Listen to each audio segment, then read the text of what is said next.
Another thing we talked about in the beginning was change orders and how oftentimes there can be miscommunications about change orders just due to them not being properly documented or just not paid on time. So what we can do here, Clear Estimate solves this by making it very easy to set up a change order and document it and send it out. And the way we do that is using the alternates feature right here. So alternates are set up to be used for change orders or showing options on the proposal. And what you can do is you can create these alternates. They're just a subsection of the estimate that's separate from the project cost. So it's a place you can sort of create a change order in the project, or just kind of set up some options to show on the proposal. Now, if you want to create an alternate, you can click this plus here. I've already set one up here for just some additional flooring and carpet work. I'm going to open this with the pencil. And that's going to open up the alternate so we can see we're in the alternate. This is where we build the change order.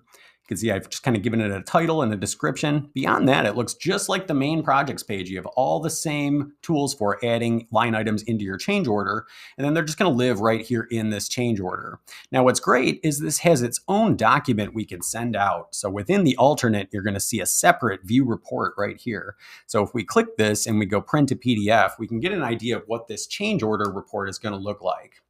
And so this is called alternate work order. Keep in mind, you can customize that in your report settings if you do want that to say something different.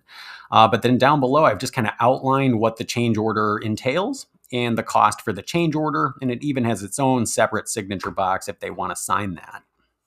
So let's say we send this change work order over to our customer and they agree to it. So back in, and by the way, you can email this just by send to customer, send alternate to customer.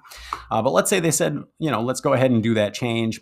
We can mark this as accepted here.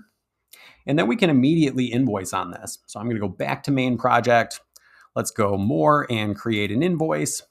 And this is where this from alternate tab comes in handy. So now we can automatically invoice on this entire change order. And even if we had a couple of different ones, we could select from the dropdown which one to invoice on.